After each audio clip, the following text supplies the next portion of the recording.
Welcome to Fangirl Football. I'm Judy. I'm Tiffany. And I'm Lauren.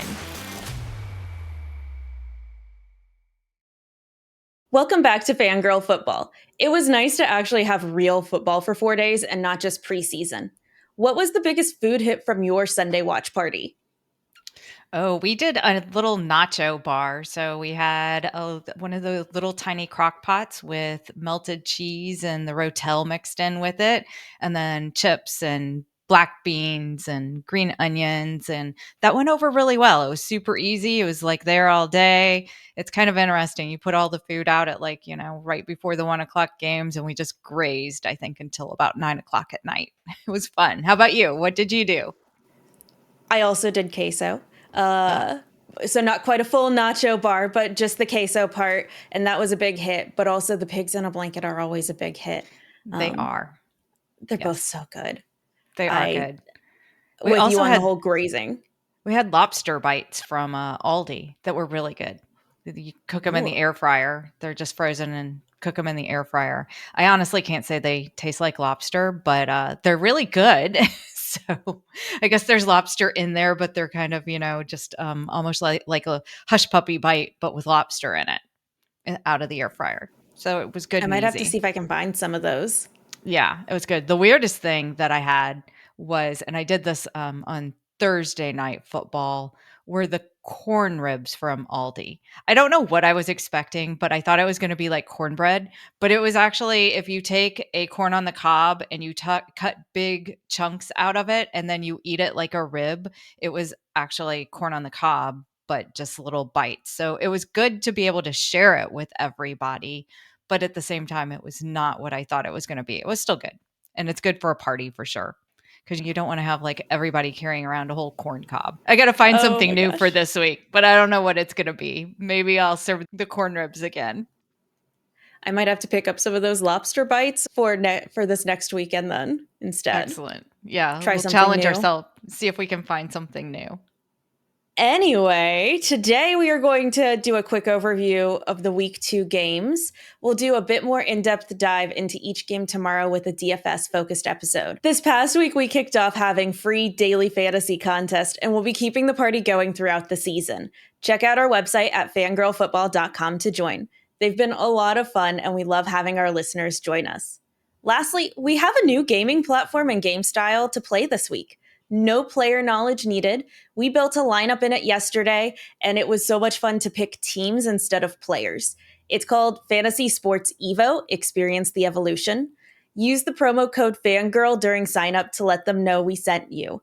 We've included a link in the description, but you can also go to fantasysportsevo.com. They have a $100 deposit match going on currently. We'll have a private free contest this week for Thursday night game. Let's jump into this week's games. I kind of just mentioned we built lineups yesterday for the Thursday night game, but let's start with Buffalo at Miami and do a bit of a recap. Yeah, so this is one of the more fun games on the week because we've got a bunch of duds coming up that we kind of want to skip. So everyone get excited for Thursday Night Football because it's one of the better ones that I feel like we're going to get with Buffalo at Miami. Both of these teams won last week. Somebody's going to go 1-1 and somebody's going 2-0. We already know that. The over-under opened over 50 and it's already down to 48.5. I don't know what it is right now. The Dolphins are favored by 2 points, but that's probably because they're at home. There are a couple significant injury. Well, there's one significant injury, and that is Mostert is out. So they're down to Devon Achane on the Dolphins side at running back or a backup. So we may see Jeff Wilson coming into play here instead. I'm hoping this is a fun shootout game. I think that's what we always want. And this one could live up to that. What do you think? I'm hoping that Josh Allen passes a bit more and we get to see that maybe not spread out quite as much, but they do a little bit better than they did last week. I don't think the humidity is going to be an issue for either team, especially not Miami.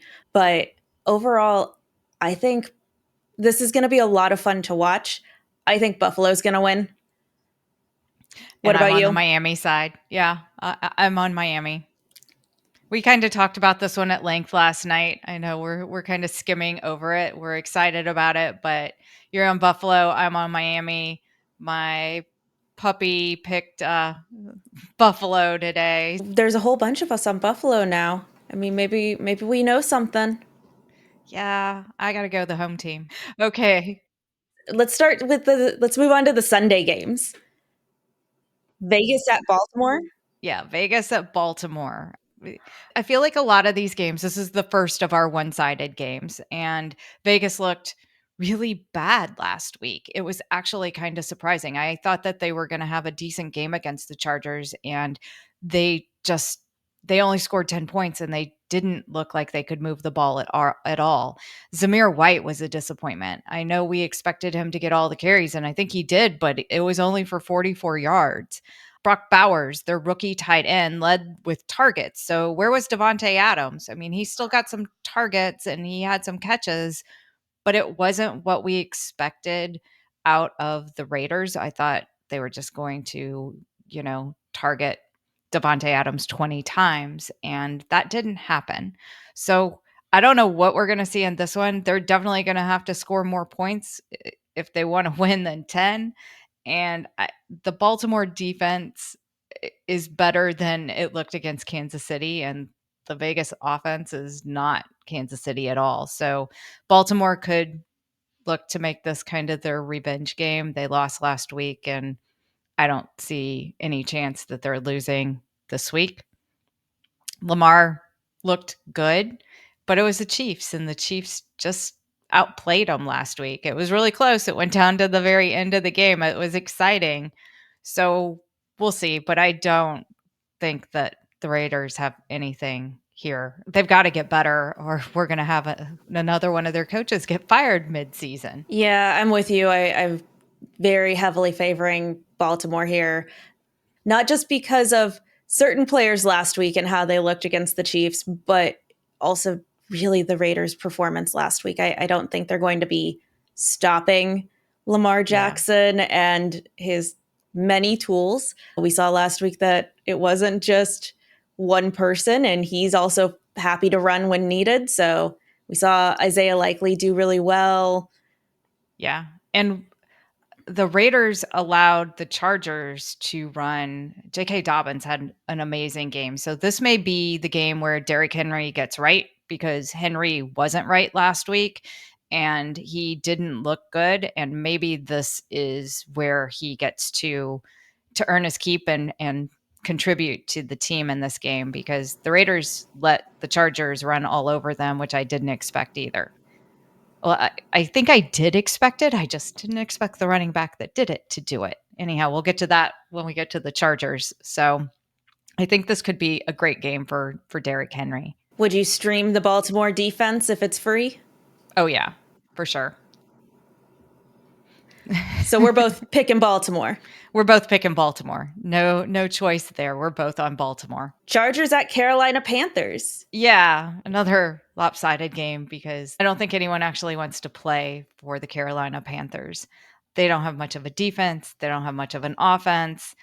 The entire team ran for 58 yards. They've got a whole bunch of questionable players because I think they just don't want to play. I don't know. They're hurt, they're beat up, whatever it is.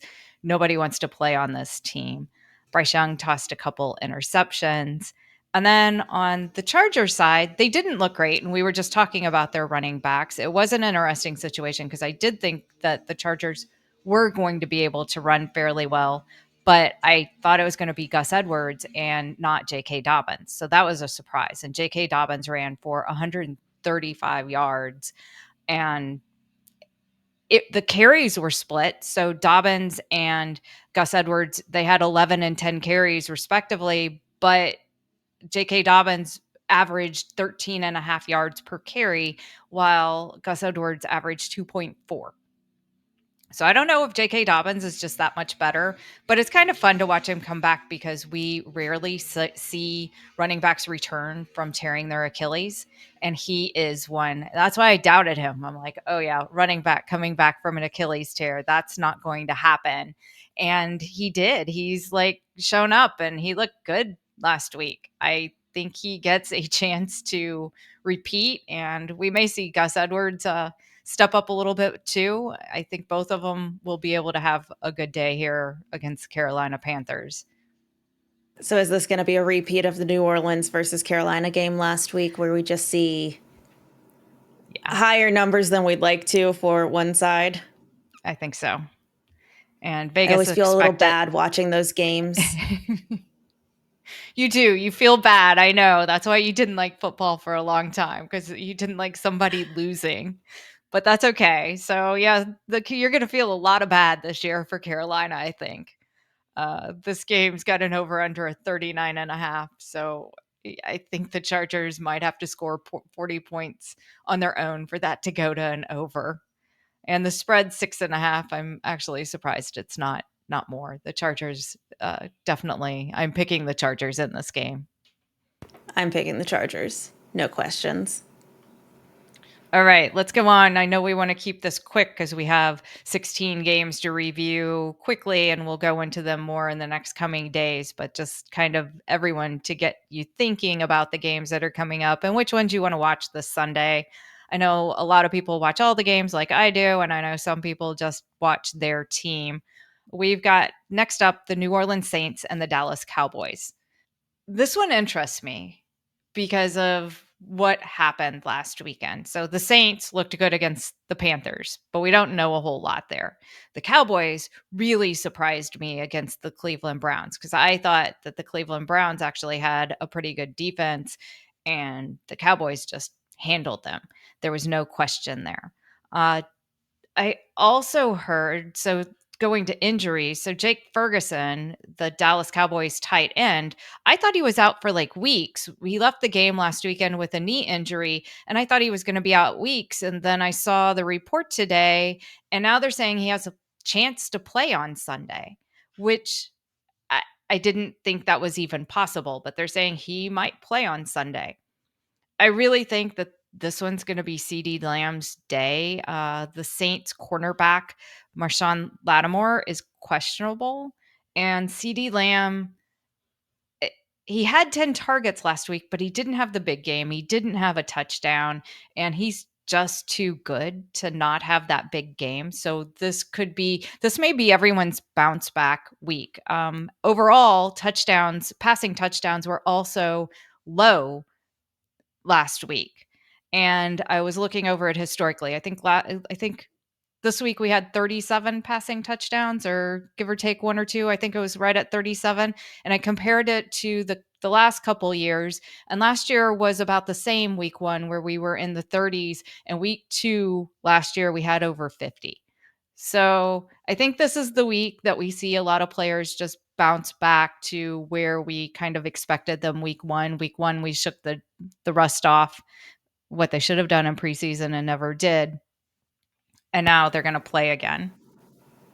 It does feel like sometimes week one is technically a preseason game. It's like we've all the players that should have probably played a little bit more in preseason are finally actually playing, and week two we're in the swing. People Yeah, are moving normal. I agree. So I think week 2 we'll see a bounce back effect to passing touchdowns and just touchdowns overall. The New Orleans Saints, like I said, look good against Carolina, but it's Carolina. I don't know how much we can read into that. The player that didn't look good again in the New Orleans Saints was Chris Olave, and he was crickets. We didn't hear from him. Rashid Shaheed broke a big play, and we heard from him. But overall, the Saints just didn't have to do anything. Why would you be passing it when you don't need to?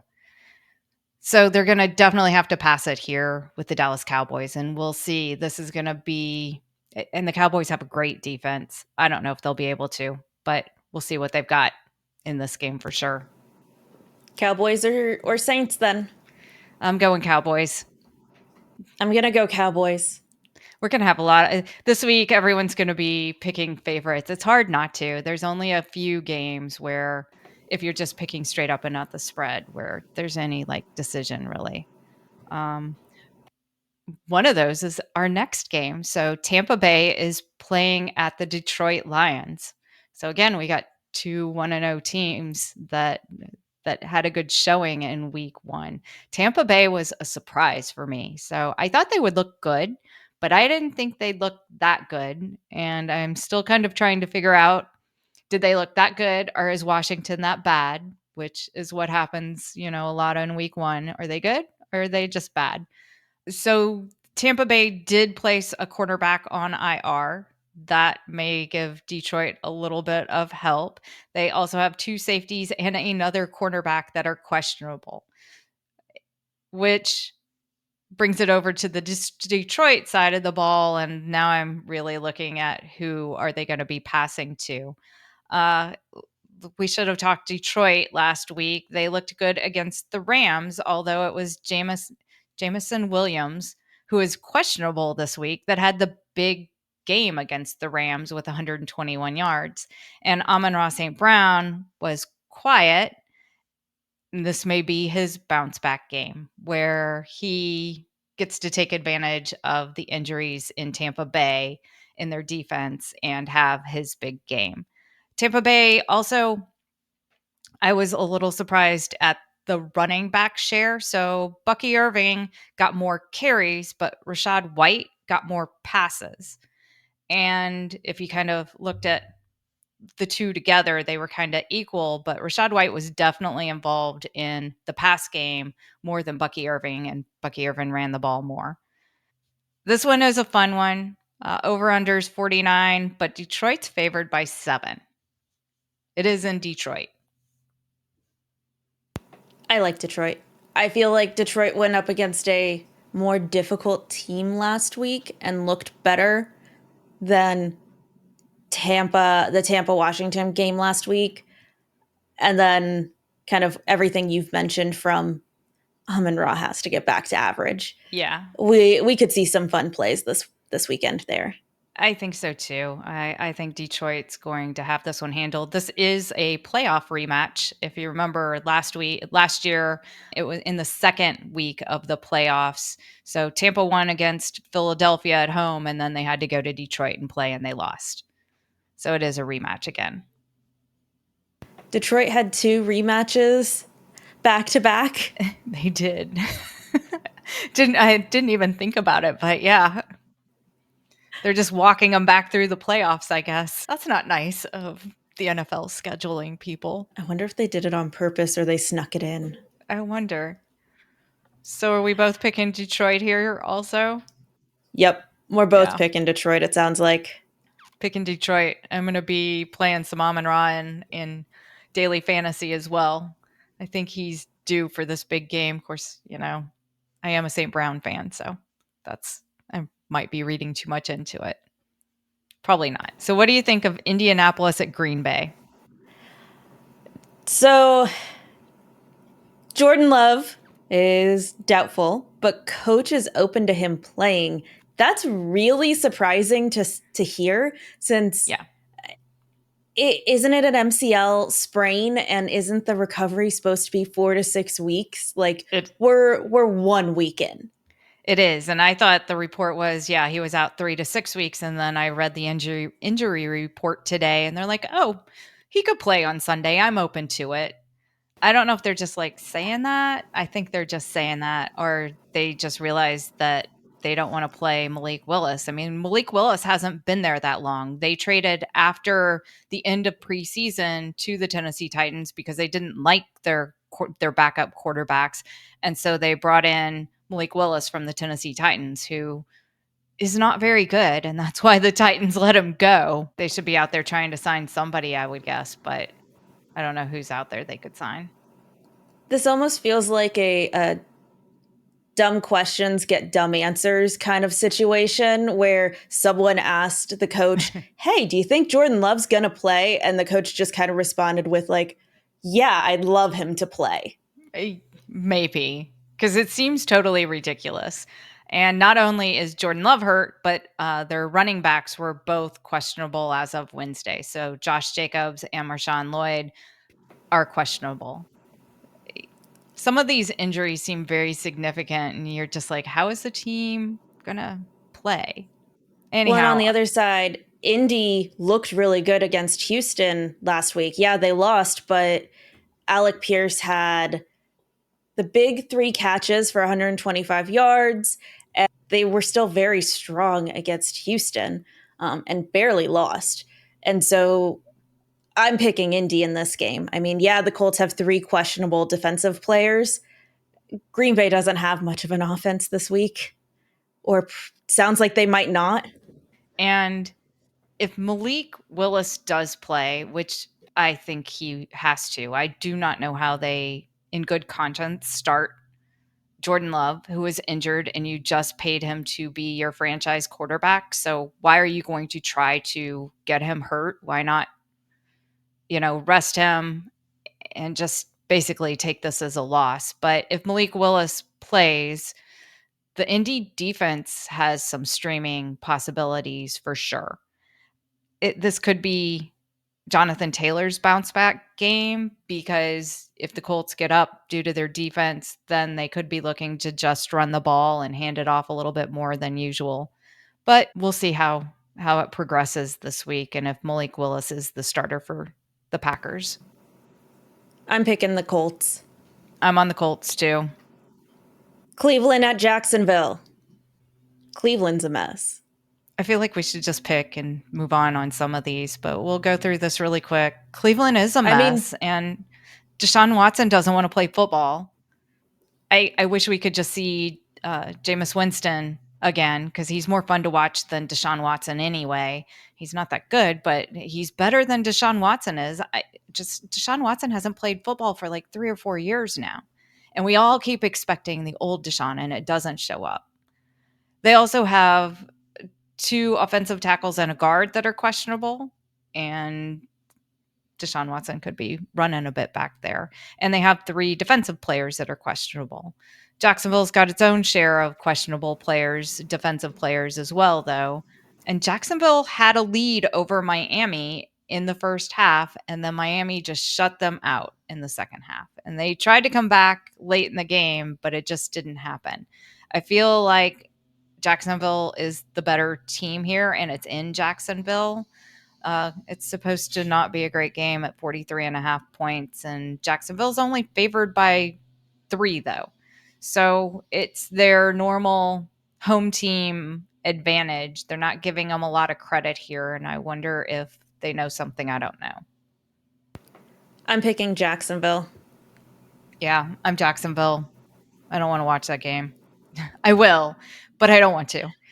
It'll stay as the small video on Yeah, it the gets four the screen. exactly, or I'll just watch the condensed version the next day. Next up, we've got San Francisco at Minnesota. Another one that's going to be interesting. So we have the whole McCaffrey situation that we were surprised with on Monday night. Apparently, Jordan Mason wasn't surprised because he said the coach told him on last Friday, that he was starting, which is a big no-no in the NFL. So the coach said, I didn't tell him that, but who knows if that really happened. Anyhow, McCaffrey is suffering with Achilles tendonitis, not expected to play week 2. I've had Achilles tendonitis. You're either going to play through the pain or you're going to be in pain all year, probably, because it takes months to recover. And I kind of wonder how long he's had it, but they're not talking about it. They didn't really need him. Jordan Mason looked awesome. And I don't know what we're going to get in Minnesota. I don't feel like the Minnesota defense is that great. They look good against the Giants, but you and I could have probably looked good against the I Giants. wasn't yeah, I wasn't expecting the score that Minnesota Giants game ended up with, and well, Darnold was average against them. Yeah. Yeah, because they had 2 touchdowns and 1 interception. I It don't think wasn't that this is going to be Minnesota's day. I don't think so either. And I would not put this. Justin Jefferson didn't have a great day against the New York Giants, which was it was surprising to me that he didn't have a great day. He was okay, but he didn't need to have a great day because they won. This isn't the game he gets even in. This is going to be tough. The 49ers defense is tough, and I'm going with San Francisco in this one. Yeah, even without McCaffrey, they have a lot of other great options on the offense. So I'm going with San Francisco. Yeah, definitely. Seattle at New England. Seattle's You, favored, only a 4-point spread after the game we saw with New England Cincinnati last week. I'm actually feeling a lot more conflicted on this game than I thought I yeah. was going into the season. New England was a bit of an upset last week, beating the Bengals. The defense was strong, and their man coverage options to line up and stop teams moving forward was really strong. Seattle, on the other hand, struggled in the first half. In the second half, they kind of brought it together and they started making connections, and Walker had some great runs.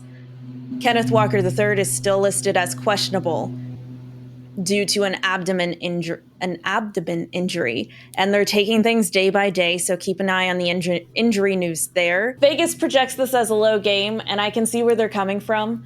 Not a lot on the New England offense to break through Seattle defense, plus a rookie quarterback to make mistakes.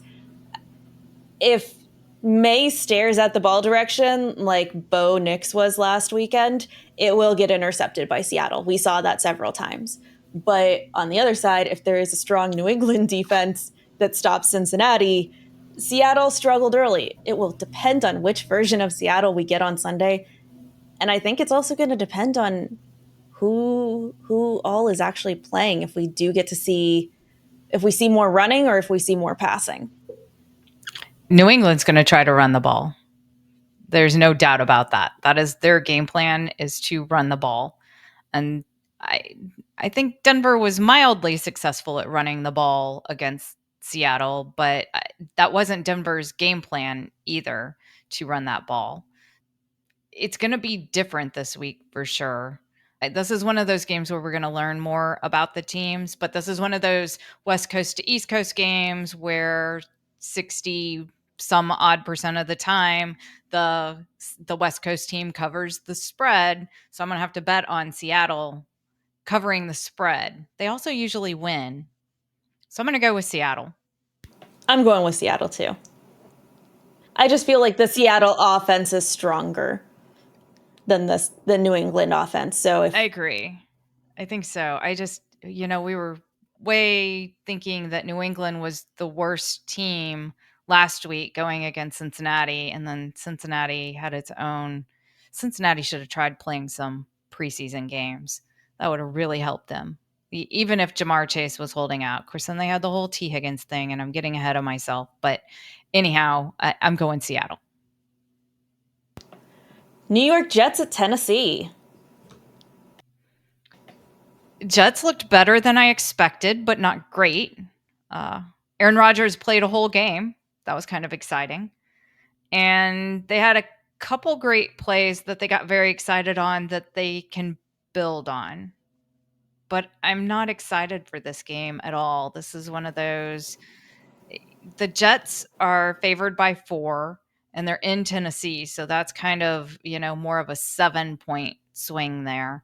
Tennessee struggled, especially in the second half against Chicago, and they were shut out. Levitz was bad. He was just bad. He 19 of 32 for 127 yards. And Hopkins played, but he only had 2 targets.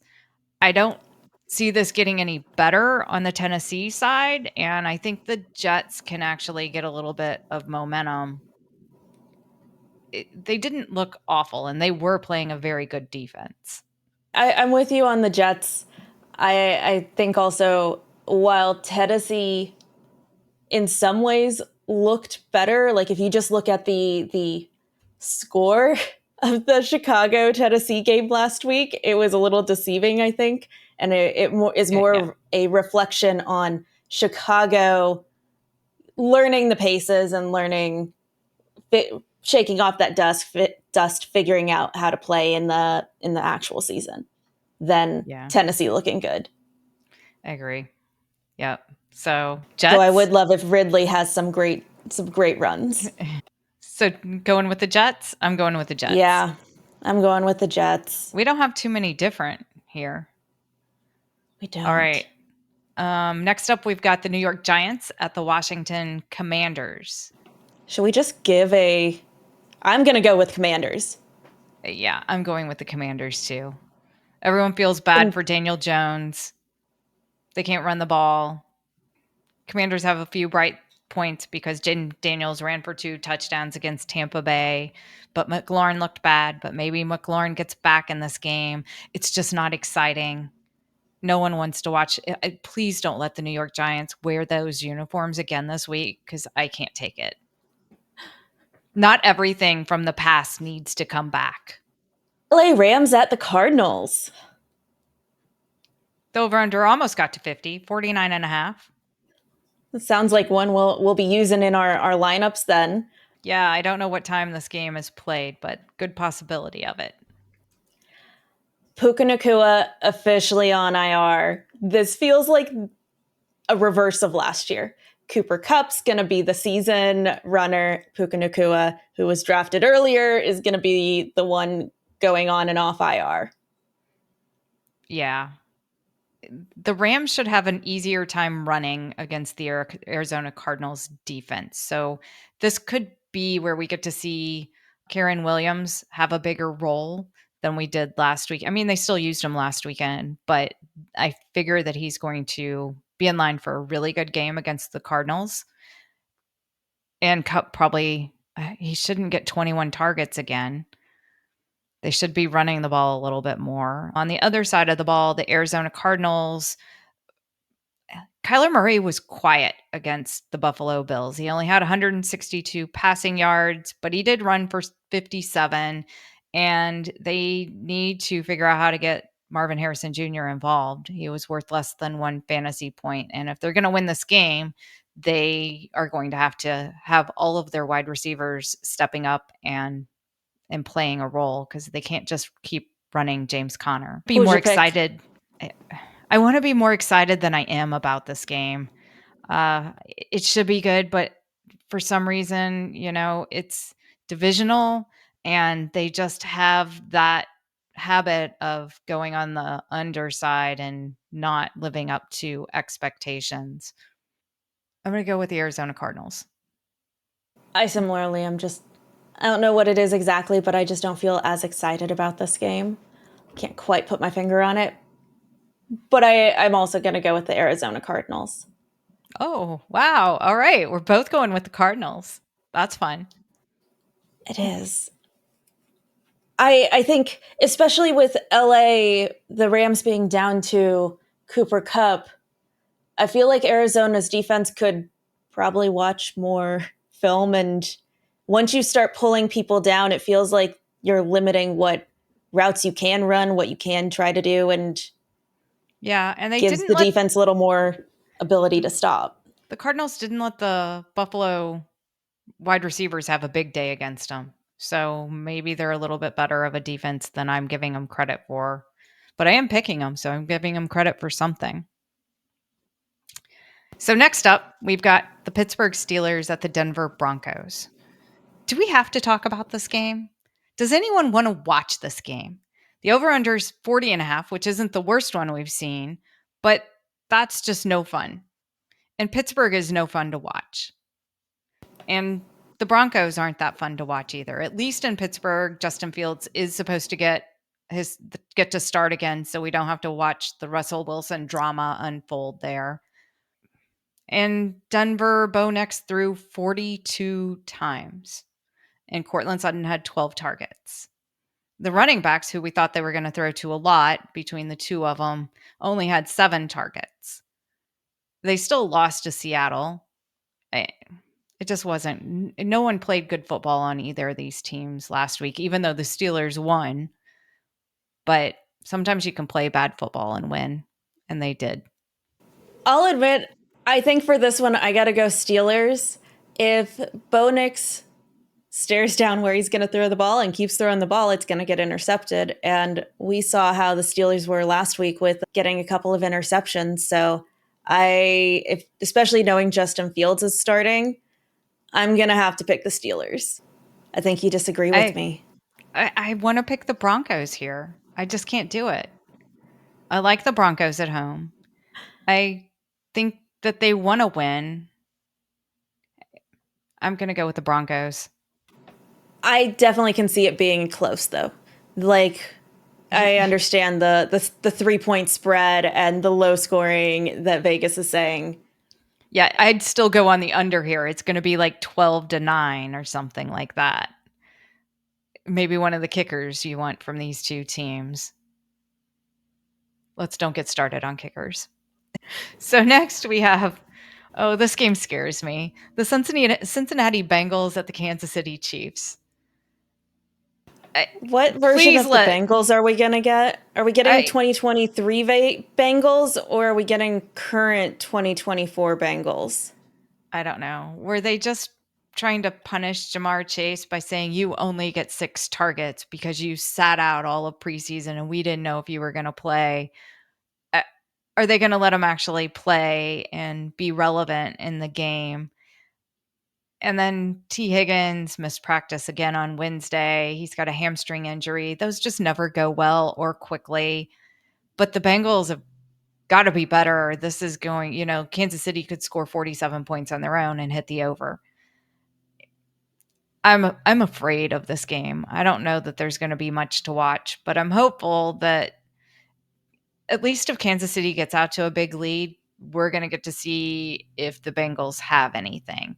On Sunday, they were in that battle with the Patriots, and it was never away from them. So I felt like they never had to get away from their game plan, and they didn't have to go to that passing game that we wanted Burrow to have to go to. They never did that because it was never that out of hand. So I'm hoping they just acknowledge this one's going to be out of hand and they start playing like that from the beginning because it is. And the Chiefs, I'm picking the Chiefs in this one. There's no chance I'm picking Cincinnati. I lost last week in the eliminator pool because I picked the Bengals over New England, not going with them again. I'm How about picking you? the Chiefs too. Yeah. I don't know I'll that be rooting anyone. for the Bengals, but I'm going And to pick the Chiefs. 6 points isn't enough to make me pick the Bengals. You'd have to give me some more points to make that happen too. Sunday night football. Chicago Bears at the Houston Texans. We have rookie quarterback Caleb Williams. He struggled last week. And we kind of mentioned this earlier with Tennessee that was it Tennessee actually looking good or Chicago struggling? Definitely think it was Chicago struggling. And Keenan Allen and Romo Dunze have a questionable tag. Houston, they got a ton on the offense side. Nico and Diggs had good days, and Mixon had a good day as well. They just had 3 stellar days. Bears defense shouldn't be as easy to run against as the Colts were, but Houston defense might be a good candidate for streaming with a rookie quarterback and struggling to move the ball there. They may be. They may have a good streaming defense there against the rookie quarterback. I'm not excited about this game either. Keenan Allen, Romo Dunze both have the questionable tag. Now you take away some of the weapons that Chicago even has, and it makes it even worse. I think the most exciting thing I can say about this game is yay, on Sunday Night Football, I'm going to get to go to bed early at halftime and feel like I'm not missing the game, unlike last weekend. So this is kind of a snoozer for Sunday Night Football. I'll be going with the Texans. I'll be going with the Texans as well. I do hope Caleb Williams and Chicago can rally this week and maybe make this a bit closer, a bit more competitive. Yeah, that would be Try to good. keep you up past halftime. I don't think it's happening. I'll save it for Monday night. Atlanta Falcons at Philadelphia Eagles on Monday Night Football. What do you think of this one? Vegas is putting this closer than I expected after last weekend's performance by the Falcons. Yeah, the Eagles' offensive line struggled, but watching that Falcons game last weekend was hard, especially as a Falcons fan. Kirk Cousins struggled. That they're just I don't know how much I even want to talk about this too much, just to. It was bad. When will we see Michael Penix Jr.? How many weeks? I think it's 4. I think the over under of seeing Michael Penix Jr. is 4 weeks. That's what I'm putting it at. They're going to take a couple more losses with Kirk Cousins. You can't just throw him out on his first week, but he didn't look good. The whole offense didn't look good. And we were all just really hoping that Arthur Smith was gone and Bijan would get to run. And it was just like Arthur Smith was still there because he was on the other side of the field for the Pittsburgh Steelers. And maybe that was the problem. And I mean, maybe they'll bounce back. we saw Bijan have attempts. We just didn't see them produce a lot in each attempt. This could be another one where I get to go to bed early. My priorities. I do appreciate that they put the night games like that, that might be over near halftime where I can at night for me so I can go to bed early instead of trying to stay up for the exciting ones like the Rams and Detroit last Sunday night. Or the Chiefs and the Ravens. Yes. Where it came down to where Likely's toe was. Yeah. And Green Bay and Philadelphia was equally as good. We had night after night of really good games that kept us up late. So this week we might get to catch up on our sleep. Anyhow, thanks Who for are you tuning. picking? Oh, I forgot. I got to pick. I'm going with the Eagles. Home team's got it. Can you do it? Can you pick the Falcons? If I had to put money on it, I'd pick the Eagles. But I don't know if I can. Like, I'm struggling hard. I want to pick the Falcons. Last week just didn't look good. So Yeah. You don't have to pick your team. They don't look good every year or every week. Just pick who's going to get it right. I think the Eagles are going to win. I don't like right. that, but that's what I think. That's what it is. All right, we'll see how we do this week. It seems like an easy week. It seems like a lot of one-sided games. So hopefully we've got some good totals up there because last week I think I only got like 11 right. So hopefully I get a few more this week. Anyhow, thanks for tuning in, and we'd love to hear from you. Do you agree with us on these games? Leave us a comment and keep an eye out for our Thursday night daily fantasy contest on our website. And don't forget to check out Fantasy Sports Evo Experience the Evolution, where it's easy to play picking teams and not players. Use the promo code FANGIRL during sign up and let them know we sent you. There's a link in our description, but you can also go to fantasysportsevo.com. They have a $100 deposit match going on currently. And if you enjoyed our podcast, we'd love to hear from you. The best way you can support us is to leave a comment, a 5-star review, follow our podcast, subscribe to us on our YouTube channel, or hit us up on Instagram or Facebook.